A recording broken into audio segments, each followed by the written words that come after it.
Welcome back. 10:15. We're live across the UK. It's Talk Breakfast. The incredible Julia Hartley-Brewer here from 10. Last week she interviewed Robert Jenrick.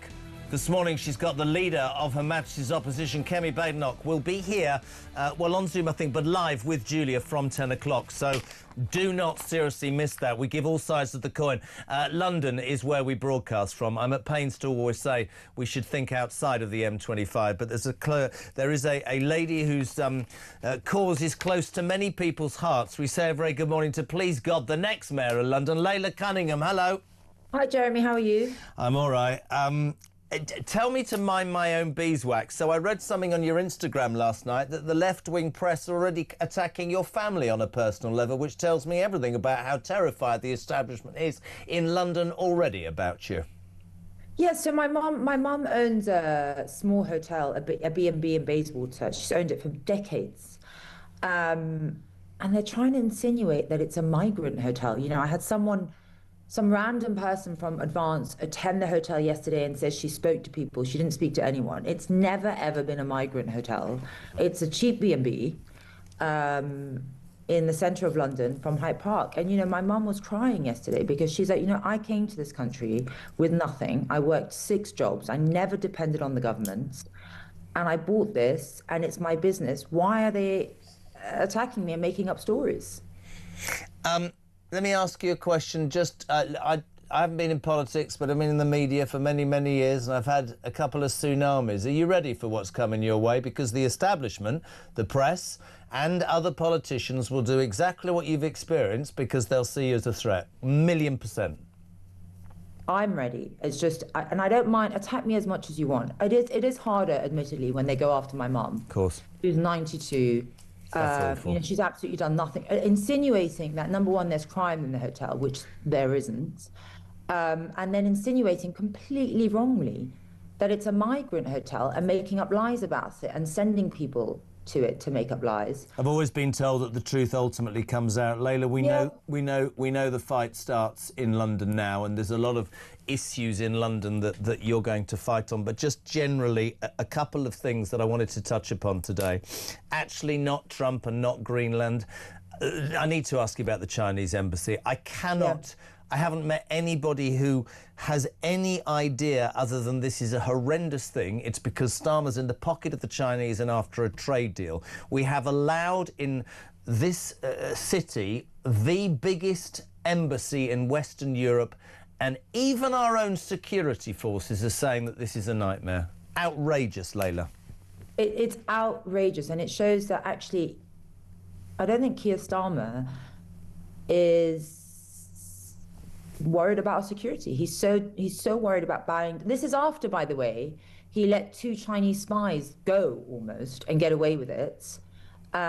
He did a trip to Beijing, and now he's allowing this. I mean, he obviously doesn't care for British security. And I presume if you became the Mayor of London, there'd be nothing you could do about it. Robert Jenrick was just saying this could likely pass. Would the Mayor of London have any control over anything like this or not? I'm not sure. I'm not sure whether... I know that the Mayor of London can call in big developments and refuse it, but I don't know if diplomatic relations or diplomatic decisions fall down to central government, which could be what Rob is relating to. But I mean, you know, the fact that he supports it, it shows exactly where his priorities lie. It is not with Britain's security, but with Beijing and China. How could it be any other way? Also, don't forget, they're deindustrializing our country to such a rapid extent, and we're becoming reliant on China for everything, not just windmills, wind farms, wind farms, you know, medication, everything in our supply chain that. Effectively, if China decided to stop it all, it would be a disaster for this country. They have made us solely reliant on a country that wants to destroy us. I'm going to read this out with a straight face. It's exclusive breaking news, Laila Cunningham. Don't laugh. Prime Minister Sir Keir Starmer has just said that it's a good thing that yesterday the threat of tariffs against the United Kingdom were lifted to now, he says, start the hard yards of finding a way forward on the security in the Arctic. He spoke to 17 local residents in a Hertfordshire village hall. Wow. I mean, honestly, you think of Trump in Davos and you think of Starmer in front of 20 people at a Hertfordshire village hall. Just out of interest, we haven't got long. Do you think Starmer was strong, or do you think Trump played everybody as he always does, which is make threats, get the deal and get back on Air Force One? What's your take on yesterday? I think that's Trump's modus, right? That's what he does. He makes an impossible demand, and it brings people to the table. He did that with the international tariffs, and people seem to fall for it. That's what he does. And listen, I think we have to remember that even though we're all in a NATO alliance, every country is there for itself. And, you can disagree with friends, but still be allies. And have the strength to tell them. Two things I wanted to put to you. I haven't got a lot of time. I know you're a mum. I've got 6, you've got more. There's a report out today which has caused great consternation, Rally 2. 1 in 4 school starters are still in nappies because parents don't think toilet training is their job. They go to school having not had their teeth cleaned, without food, etc., etc. Some pupils try to swipe on books because they're so used to being put in front of a phone or a laptop. Education. I mean, listen, it's my bugbear. What the hell is happening to parenting in London and in the United Kingdom? Disgraceful. Honestly, I've never seen anyone with that kind of behaviour. Have you?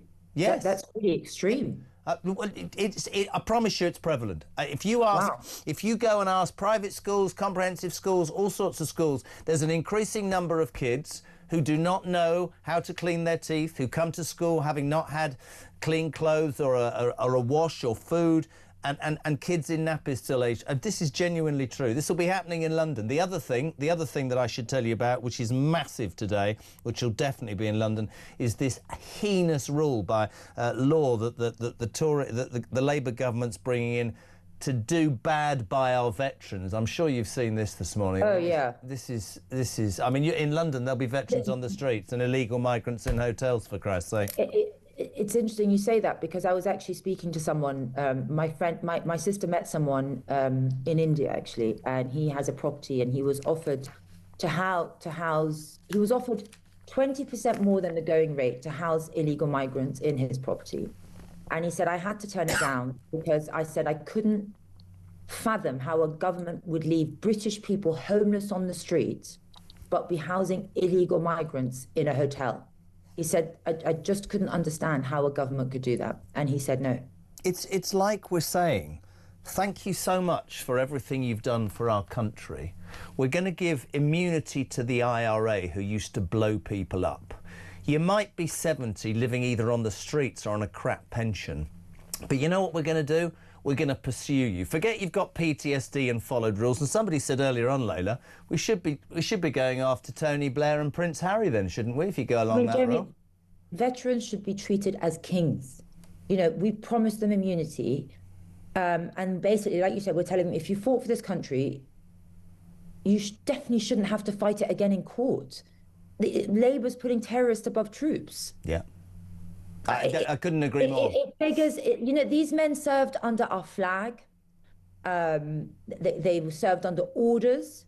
They risked their lives. They deserve gratitude, not a witch hunt. It's unbelievable. And then you look at... what kind of country are we if we do this? Well, what country have we become where we give away sovereign land and money? We don't... the whole thing is wrong. We seem to favour illegal migrants, other countries, any people who've committed crime instead of victims or people who've grafted. I don't understand it. That's what needs changing, right? Yesterday I was on a panel for the grooming gangs, and one of the grooming gang victims was there. It was part of Prosperity think tank, and she was telling us she couldn't even get mental health from the NHS. That's how she was let down. She had to pay for it privately.